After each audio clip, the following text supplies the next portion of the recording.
Oui, ça s'appelle l'automutilation. Tu sais, cette chose dont tu as honte quand tu prononces son nom.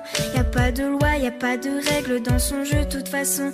Il suffit de se détester, tu connais la chanson. Ça part de rien, tu sors des cours, le cœur bien abîmé. Et dans ta tête, c'est la guerre, les problèmes font qu'empirer. Mais t'y penses pas, t'as pas le choix parce que personne n'est là. Et puis tu craques, tu fonds en larmes et tu regardes tes bras. Seul dans ta chambre, assise dans le noir, tu ne cesses de pleurer. Tu penses à tout ce qu'on t'a fait depuis que t'es arrivé. T'as juste envie de tout virer et de tout balancer. Mais prise au piège dans cet enfer, c'est toi que tu vas briser. Alors tu prends cette putain d'âme et tu traces le premier trait. Ça te fait mal mais tu t'en fous car tu te sens soulagé. À quoi ça sert de prier pour ces gens et de se mettre à genoux? Car ton cœur souffre mais c'est ton corps qui prend tous les coups. Tu penses que personne ne comprend ce que tu vis vraiment. Alors tu penses celle qui remplace tes cris. Oui, c'est ta meilleure amie. Quand personne ne t'entend hurler à chaque instant, tu penses celle qui compte tes envies. Oui, c'est ta meilleure amie.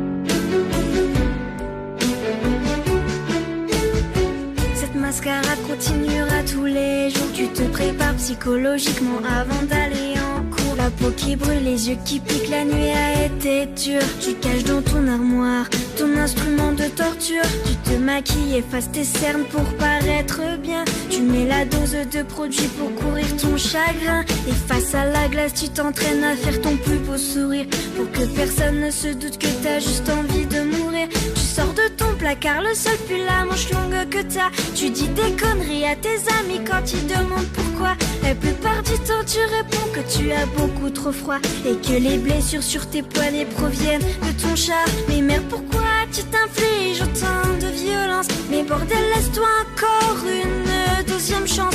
On dirait que ton corps a subi la Seconde Guerre mondiale. Arrête de te couper, je t'en supplie, pose-moi cette lame.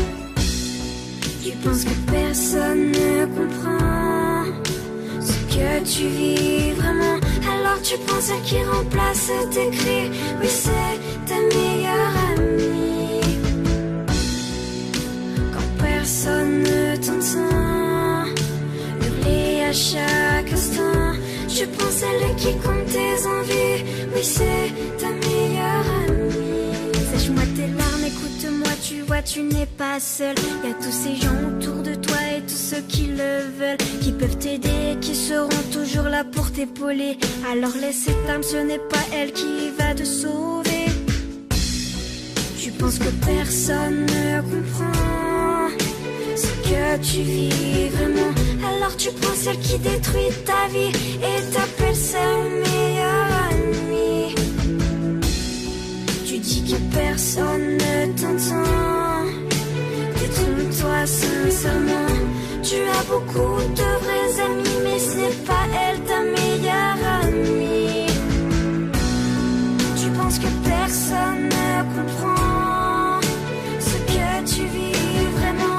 Alors tu prends ce qui détruit ta vie et t'appelles ça une meilleure amie. Mes chaussures étaient à peine retirées, que sur le haut du toit je vis une fille dont les cheveux sont nattés. Et c'est malgré moi que j'ai eu cru.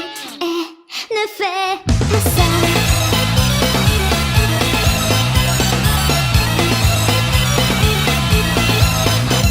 Ces mots sont sortis involontairement. Cette fille ne m'importe pas vraiment. J'étais seulement énervée qu'elle soit arrivée juste un peu avant moi. Alors la fille me raconta son histoire, une histoire d'amour dérisoire. Je pensais qu'il était fait pour moi, je voulais qu'on m'aime juste pour une fois. Tu te fiches de moi, es-tu sérieuse? Non mais j'y crois pas que pour quelque chose d'idiot tu sois ici aussitôt.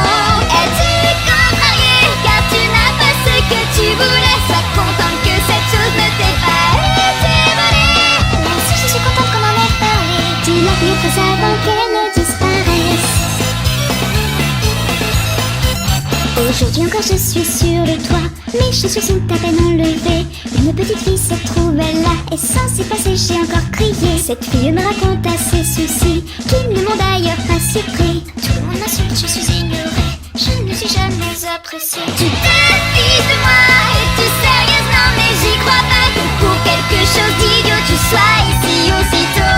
Car même dans ce cas, tu es aimé par tout le monde chez toi. Tu as toujours un repas le soir, ne le nie pas. Je remarque que j'ai peur, je dois bien l'admettre, dit la petite fille avant de disparaître. J'ai rencontré de nombreuses personnes chaque jour, je les ai écoutées, les ai fait renoncer. Mais moi je n'ai pas quelqu'un qui écoute ce que j'ai sur le cœur ou partage ma douleur.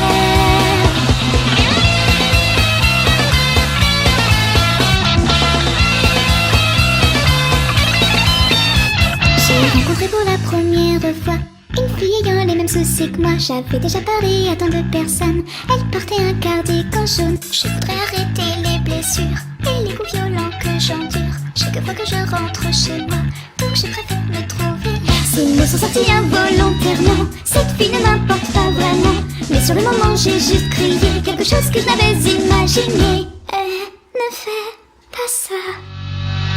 À que dois-je faire? Je ne peux pas arrêter cette fille, je n'ai pas le droit d'empêcher son esprit de se satisfaire. Mais même dans ce cas, peux-tu le faire à un autre endroit? C'est trop douloureux de devoir assister à ça. Je pense qu'aujourd'hui n'est pas le bon jour, déclare-t-elle avant de partir à son tour. Aujourd'hui je suis seule sur le toit, tout se joue entre moi et moi. Il n'y a personne pour m'arrêter, s'opposer à ma destinée. Je lève alors mon grand cardigan, efféminate entièrement. Cette petite fille que je suis, va vraiment sauter cette fois-ci.